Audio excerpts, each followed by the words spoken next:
Πω, σε αυτό το τεράστιο σπίτι θα μείνουμε για τις διακοπές μας. Ναι, δεν είναι τέλειο? Υπέροχο είναι. Ανυπομονώ να δω την πισίνα και να κάνω βουτιές όλη μέρα. Να δω τώρα πως θα ταμπαλώσεις. Δεν θα πάει καθόλου καλά αυτό. Σταμάτα γυναίκα, κάτι θα κάνω. Δεν το πιστεύω ότι έχει τόσο τεράστιο κήπο. Πισίνα, πού είσαι? Ψάξε, δεν θα τη βρεις. Τι είπες, μαμά? Τίποτα, γέ μου, προχώρα. Πάμε να δούμε το σπίτι. Φύγαμε. Πω, δείτε εδώ τι τεράστιο μπάρμπεκιου. Θα πετάμε πάνω μπριζόλες, σουβλάκια, παϊδάκια, λουκάνικα. Χαμός θα γίνει. Έλεος, μια ζωή στο φαγητό εσένα το μυαλό σου. Καλά, και μέσα είναι πολύ ωραίο. Ναι, στολίδι είναι. Wow, δείτε εδώ πόσο τέλεια θέα έχει. Βλέπει τη θάλασσα. Εξαιρετικό σπίτι. Θα περάσουμε υπέροχα. Για μισό λεπτό. Δεν υπάρχει άλλη αυλή στο σπίτι. Πού είναι η πισίνα? Ωχ, έχεις δίκιο. Πού είναι η πισίνα? Ναι, πού να είναι άραγε? Μα μπαμπά, αφού μου είπες ότι... Δεν το πιστεύω. Μάλλον μας είπε ψέματα ο διοκτήτης. Μας ξεγέλασε, Αχιλλέα. Τι εννοείς?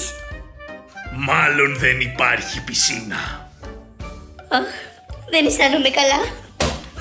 Αχιλλέα, ηρέμησε σε παρακαλώ. Δεν έγινε και τίποτα που δεν έχουμε πισίνα. Δεν έγινε και τίποτα. Μπαμπά, αυτό περίμενα πώς και πώς. Και αυτός ο κύριος μας ξεγέλασε. Ναι, μας ξεγέλασε. Δεν πειράζει. Μπορούμε να κάνουμε διακοπές και χωρίς πισίνα. Καλά, δεν σε πειράζει καθόλου που σε κοροϊδεύσε. Μανά. Έλα μεγάλε. Μάλλον κάτι άλλο συμβαίνει, Δεν μας κοροϊδεύσε ο άνθρωπος, σωστά? Θάλασσα τα έκανε ο πατέρας σου πάλι. Για πάρε τηλέφωνο τον απατεώνα να του τα πούμε ένα χεράκι. Μα τι λες, παιδί μου? Δεν υπάρχει περίπτωση να το κάνουμε αυτό. Ναι, αφού δεν το κάνεις εσύ, θα το κάνω εγώ. Αχιλλέα, όχι, περίμενε. Δεν το πιστεύω. Ρεζίλοι θα γίνουμε. Ναι, γεια σας. Γεια σας. Ξέρετε, έχουμε νοικιάσει ένα σπίτι από εσάς και μας εξαπατήσατε. Μας είπατε ψέματα.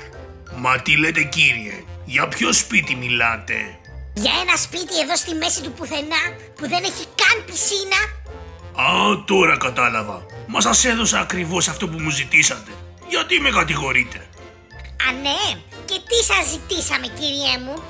Μου ζητήσατε ένα σπίτι στη μέση του πουθενά, να μην έχει τίποτα τριγύρω και το κυριότερο, να μην έχει πισίνα για να είναι φθηνό το ενίκιο. Τι? Παρακαλώ, με ακούτε? Μα καλά, δεν μπορώ να το πιστέψω ότι τελικά δεν με εξαπάτησε ο ενοικιαστής, αλλά ο ίδιος μου ο μπαμπάς. Μα τι να έκανε, αφού είσαι ξεροκέφαλος. Έλεγες πως αν το σπίτι δεν έχει πισίνα, δεν πρόκειται να πας διακοπές πουθενά. Και είναι ωραίο που μου είπε τέτοιο ψέμα? Όχι, δεν είναι, αλλά... Πρέπει να σκεφτώ κάτι για να φύγουμε το συντομότερο από αυτό το μέρος. Θα σκυλοβαρεθούμε. Μικρέ, σταμάτα τις χαζομάρες. Θα περάσουμε τέλεια, δεν χρειαζόμαστε πισίνα. Ναι, καλά. Τουλάχιστον εγώ είμαι ολόκληρος άντρας. Δεν χρειάζομαι πισίνα για να περάσω ωραία στις διακοπές. Θα σε δω τι θα λες σε λίγες μέρες. 3 μέρες αργότερα. Τι έγινε, μπουμπούνα? Βαριέμαι πάρα πολύ, μικρέ. Δεν την παλεύω άλλο. Είναι που είσαι ενήλικας και δεν θα βαριώσουν εσύ. Εγώ σου τα έλεγα. Τι θα κάνουμε τώρα? Θέλεις να ακούσεις μια τέλεια ιδέα που σκέφτηκα? Για πες. Μαμά, μπαμπά, έχουμε να σας πούμε κάτι πολύ σημαντικό. Τι έγινε, μεγάλε? Συνέβη κάτι? Ναι, συνέβη. Τι, μικρέ? Ότι βαρεθήκαμε τη ζωή μας εδώ. Αυτό συνέβη. Μα γιατί, ρε παιδιά? Περνάμε τόσο τέλεια εδώ πέρα. Εσείς περνάτε τέλεια. Που το μόνο που σας αρέσει να κάνετε είναι να λιώνετε στην καρέκλα όλη μέρα.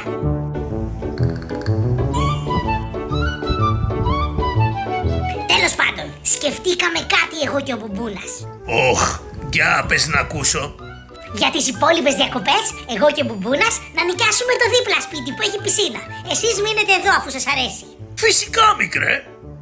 Τι, δηλαδή θα το νοικιάσουμε? Εννοείται. Αν έχετε λεφτά, νοικιάστε το. Μα δεν έχουμε λεφτά. Εσύ θα μας το νοικιάσεις.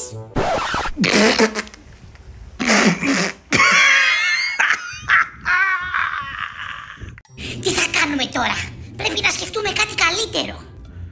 Μικρέ, δεν μπορούμε να κάνουμε τίποτα. Πρέπει να το αποδεχτούμε ότι για τις επόμενες 10 μέρες θα πρέπει να βαριόμαστε τη ζωή μας εδώ μέσα.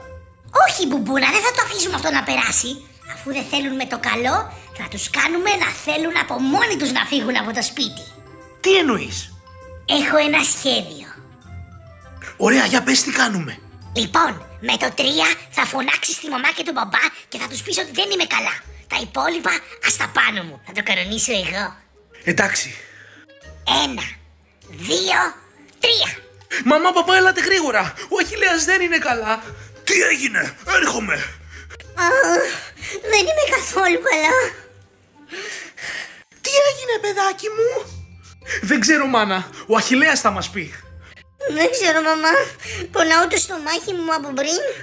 Ζαλίζομαι και νομίζω ότι θα λιποθυμίσω. Έρχομαι αμέσως. Τώρα τι θα κάνουμε? Δεν έχει κοντά και κάποιο νοσοκομείο.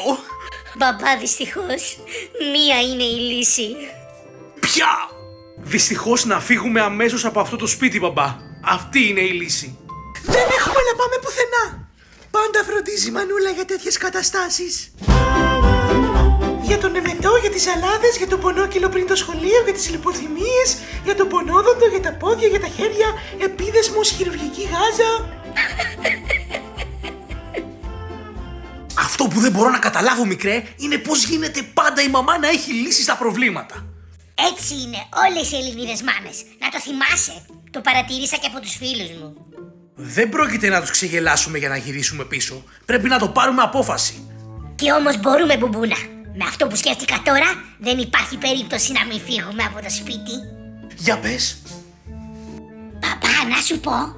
Έλα, μικρέ, πες μου. Πρέπει να είμαστε πολύ προσεκτικοί με αυτά που γίνονται εδώ στην περιοχή. Γιατί? Τι γίνονται? Καλά, δεν άκουσες τι είπαν στις ειδήσεις? Όχι. Υπάρχει ένας πολύ περίεργος άνθρωπος που ανήκει σε μια συμμορία και πηγαίνει σε ερημικά σπίτια, όπως αυτό που μένουμε εδώ πέρα, και χτυπάει την πόρτα 3 φορές. Εάν του ανοίξεις, την πάτησες πολύ άσχημα. Μπαίνει μέσα όλη η συμμορία και τα κλέβει όλα. Αλήθεια? Πω, τι κακός που είναι ο κόσμος. Λες να είμαστε τόσο άτυχοι που να τύχει και σε μας? Σιγά, μη φοβάσαι. Και όσο εγώ έλεγα την ψεύτικη ιστορία στον μπαμπά μου, ο Μπουμπούνας έκανε το δεύτερο κομμάτι του σχεδίου.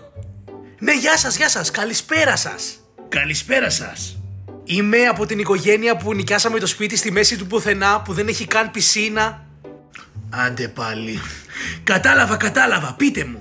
Θα μπορούσατε σας παρακαλώ πολύ να μου φέρετε ένα ζευγάρι κλειδιά ακόμη για το σπίτι? Ναι, φυσικά. Τέλεια. Σας παρακαλώ πολύ, μπορείτε να χτυπήσετε την πόρτα 3 φορές για να καταλάβουμε ότι είστε εσείς? Ξέρετε, δεν ανοίγουμε την πόρτα σε ξένους, γι' αυτό. Έγινε. Αφού σου λέω, βρε μικρέ, μη φοβάσαι. Δεν πρόκειται να γίνει τίποτα. Καλά. Ξέχασα να σου πω. Έβγαλαν και το πρόσωπό τους στις ειδήσεις. Θέλεις να σου δείξω πως είναι για σιγουριά, για να γνωρίζεις? Ναι, για δείξε μου. Ορίστε, αυτός εδώ είναι. Πω, είναι λίγο άσχημος. Φαίνεται ότι είναι εγκληματίας. Και ξαφνικά έγινε αυτό που έπρεπε να γίνει.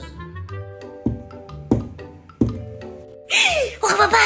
Η πόρτα χτύπησε 3 φορές. Μικρέ, ψυχραιμία, μη πανικοβάλλεσαι. Σύμπτωση θα είναι ψυχραιμία. Μπαμπά, εσύ πανικοβάλλεσαι. Εγώ μια χαρά είμαι. Σωστά. Λοιπόν, πάω να ανοίξω. Είμαι σίγουρος ότι θα είναι κάποιος άλλος. Όχι, μπαμπά, μην ανοίξεις. Απλά ας φύγουμε από το σπίτι.